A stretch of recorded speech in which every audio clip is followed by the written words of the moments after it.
Hello, it's George from Ireland again. So, this evening I'm going to give you my forecast for this upcoming Westminster election due to take place on the 8th of June. That's a Thursday. Elections in the UK, for some reason, always take place on a Thursday. So, look at the current situation. It's staggering to see the Conservatives polling 50% in some opinion polls. That's better than they've done in any election since, my goodness, since 1935. So the Conservatives have got just a majority at the moment. Remember, they're about 660 seats in the House of Commons. So 631 is the magic number. Anyway, the Conservatives look like they're going to do very well indeed. Labour, they've got about 235 seats at the moment, and they look like they're going to be thrashed. I'll go into the particulars a little bit later. The Liberal Democrats have 9 members of Parliament. They can scarcely go any lower. The SNP have got 56. They can only go 3 higher. Plaid Cymru have got 3. Sinn Féin have got 5 if memory serves. The SDLP 2. The Democratic Unionist Party 8, if I've got that right. The Ulster Unionist Party 2, if memory serves me right. The Greens have got 1. UKIP's got none really because their only member of Parliament left the party and is standing down. And there's 1 independent unionist in Northern Ireland. And I think that's everyone accounted for. So the Conservatives are going to go up very considerably. Remember that opinion polls usually underestimate Conservative support, partly because of the shy Tory factor. People are verbally abused for being Conservative, so they sometimes don't admit it, even to a pollster. Or perhaps there's better turnout amongst Conservatives. They're more motivated to vote.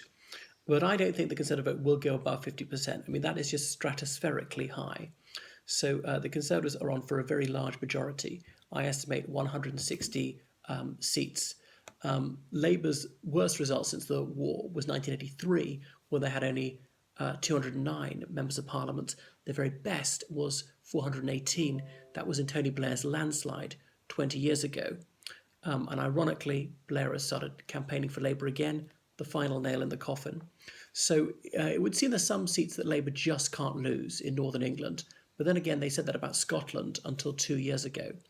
So some estimates are putting Labour down at having only 160 members of Parliament, worse than the Conservatives did in 1997.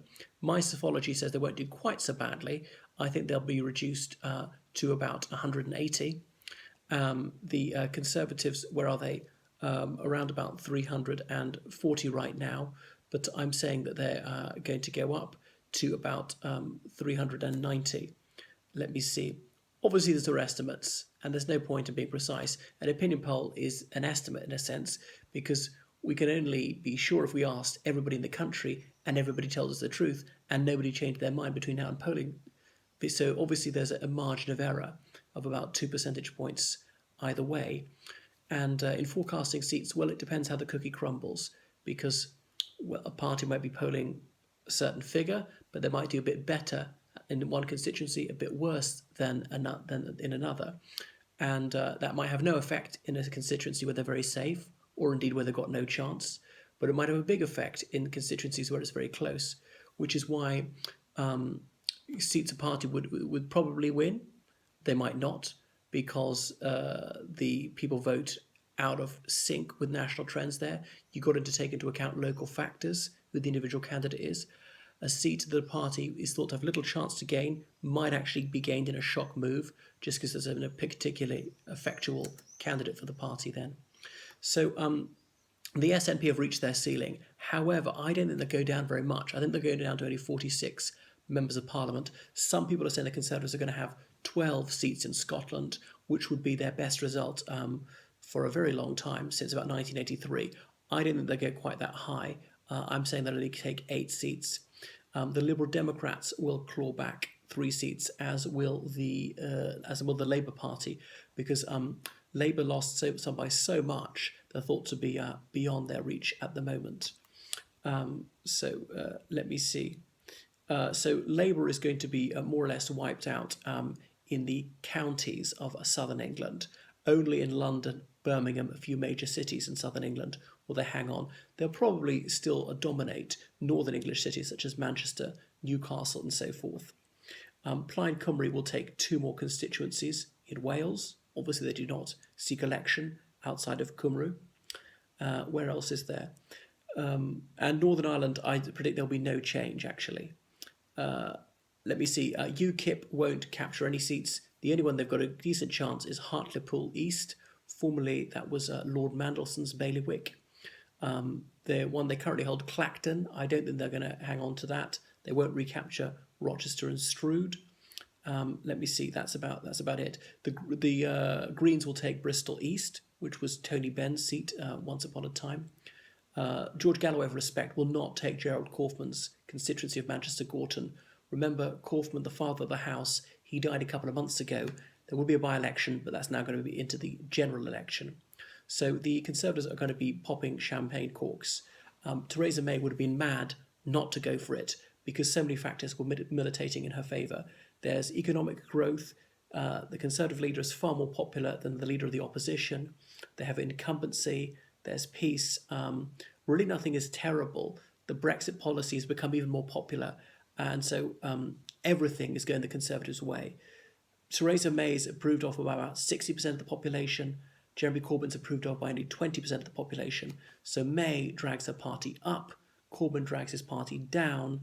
Even most Labour MPs think he's a terrible leader, have tried to vote him out. So if the Labour Party doesn't believe in Corbyn, why should the public? When I say that, Labour parliamentarians dislike him. The rank and file do like him.